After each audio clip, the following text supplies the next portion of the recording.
Assalamualaikum warahmatullahi wabarakatuh. Selamat pagi. Sebelumnya perkenalkan, nama saya Muhammad Fatihul Farazul Fakor.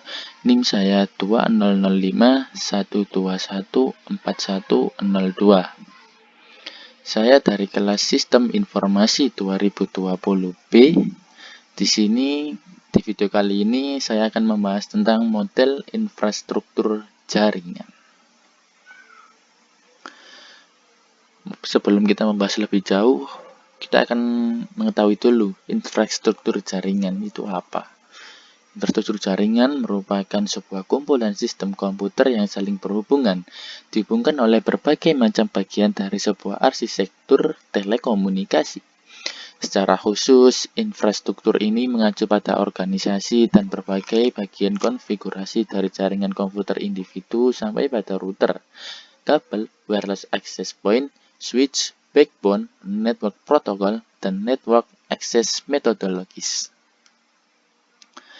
Infrastruktur jaringan terdiri dari perpaduan banyaknya teknologi dan sistem. Sebagai seorang administrator, jaringan harus menguasai dalam teknologi dan sistem yang terkait agar nantinya infrastruktur jaringan dapat bisa dipelihara dengan mudah dan bisa kita support dengan baik, serta dapat memudahkan dalam troubleshooting jika terjadi suatu masalah, baik itu berupa masalah kecil pada infrastruktur jaringan sampai dengan masalah yang besar pada sistem jaringan secara global. Infrastruktur dapat berupa infrastruktur terbuka dan infrastruktur tertutup. Contoh infrastruktur terbuka adalah internet, sedangkan contoh infrastruktur tertutup adalah private intranet. Mereka dapat beroperasi melalui media transmisi koneksi jaringan, kabel atau jaringan wireless atau kombinasi antara keduanya. Infrastruktur jaringan yakni ada dua pembagian jaringannya, ada wired dan wireless. Di mana wired yakni user mengakses internet dari laptop yang terhubung dengan kabel Ethernet yang terhubung ke modem, kemudian modem tersebut terhubung ke internet dengan media kabel koaksial. Yang kedua yakni dengan wireless, di mana wireless ini menggunakan modem atau router dan tidak lagi menggunakan kabel koaksial. Mereka sekarang menggunakan kabel fiber optik untuk terhubung ke internet dan user terhubung ke router dengan menggunakan wireless, di mana kabel fiber optik ini mempercepat jaringan, mempercepat sinyal juga. Jaringan komputer dan jaringan terdistribusi. Jaringan juga terbagi menjadi dua, yakni komputer dan terdistribusi. Ini berikut adalah gambarnya, di mana yang jaringan komputer server sentral terletak di tengah, sedangkan yang terdistribusi server semua bisa menjadi server dan saling terhubung. Jaringan komputer, jaringan telekomunikasi yang memungkinkan antar komputer untuk saling berkomunikasi dengan bertukar data.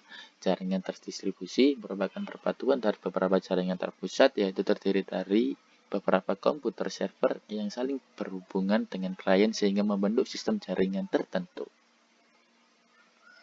Jenis-jenis jaringan ada PAN, Personal Area Network, contohnya ada Bluetooth dan juga printer, ada LAN, Local Area Network, yang menghubungkan sistem jaringan sekolah, kantor, dan lain-lain. Ada MAN, Metropolitan Area Network, yang menghubungkan jaringan seluruh kota.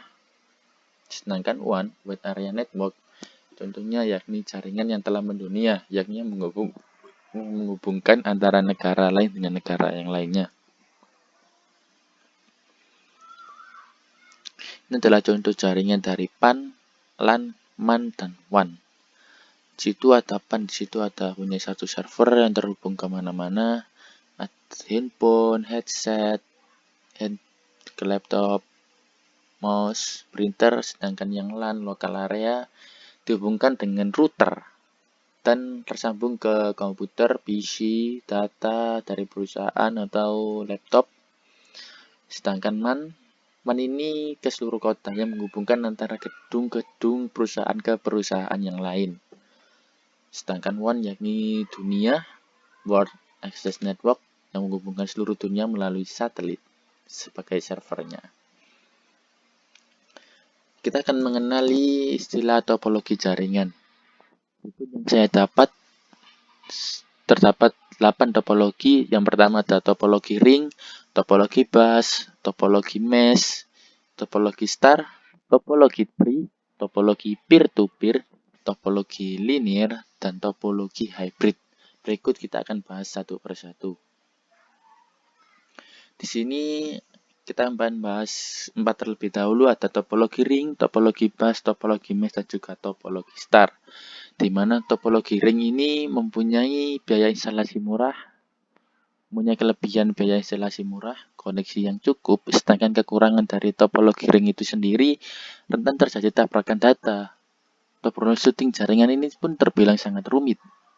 Dibandingkan dengan topologi bus, mereka memiliki kelebihan penambahan klien baru dilakukan, sangat dilakukan jika ada penambahan klien baru, dan mudah digunakan dengan sangat sederhana. Itu kelebihan dari topologi bus.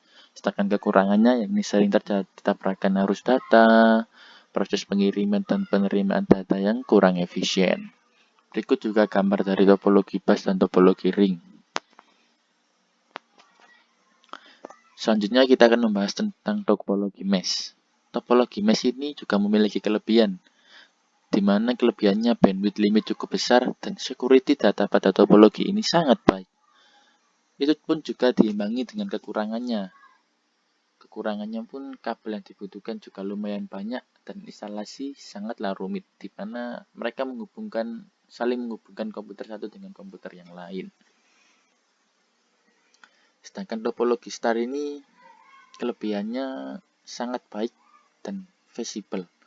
Keamanan baik. Itu juga menjadi keunggulan dari topologi star. Sedangkan kekurangan, karena setiap kelebihan pasti memiliki kekurangan. Kekurangannya sangat tergantung pada terminal pusat. Topologi ini terbilang cukup mahal. Selanjutnya kita akan membahas tentang topologi tree, topologi peer-to-peer, topologi linear, dan topologi hybrid. Di mana topologi tree ini memiliki kelebihan susunan topologi tersusun secara hierarki dan mudah dikembangkan menjadi luas. Sedangkan kekurangan dari topologi tree itu sendiri memiliki kinerja jaringan yang lambat dan kabel backbone adalah sentral topologi ini. Di mana kabel yang berwarna merah itu ketika putus, maka semuanya akan terputus. Itu kekurangan yang sangat dicapai dari topologi tree. Dan ini topologi peer-to-peer yang menghubungkan antara A dan komputer seperti saja. Kelebihannya biaya instalasi sangat murah, proses instalasi mudah, sedangkan kekurangannya sangat sulit dikembangkan. Dan juga proses troubleshooting termasuk rumit. Topologi linear. Topologi linear ini memiliki kelebihan mudah dikembangkan dan penggunaan kabel yang sedikit. Kekurangannya pun kita tahu ya, dimana kalau kita menggunakan kabel yang sedikit maka traffic data pun cukup tinggi dan keamanan data pun tidak terjamin karena saling terhubung, sehingga mereka dapat melihat data pribadi mereka masing-masing jika menggunakan laptop itu sebagai pribadi. Kelebihannya dari topologi hybrid, kelebihannya ini penambahan koneksi sangat mudah dan bersifat fleksibel. Kekurangan topologi hybrid itu sendiri, proses instalasi dan pengaturannya rumit, manajemen topologi hybrid sangat sulit untuk dilakukan. Makanya ini jarang sekali orang yang memakai topologi hybrid ini. Dari saya mengenai model infrastruktur jaringan, mungkin dan saya yang salah atau penjelasan saya yang kurang lengkap mohon dimaafkan karena saya juga masih belajar. Untuk itu saya pamit undur diri. Wassalamualaikum warahmatullahi wabarakatuh. Selamat pagi dan terima kasih.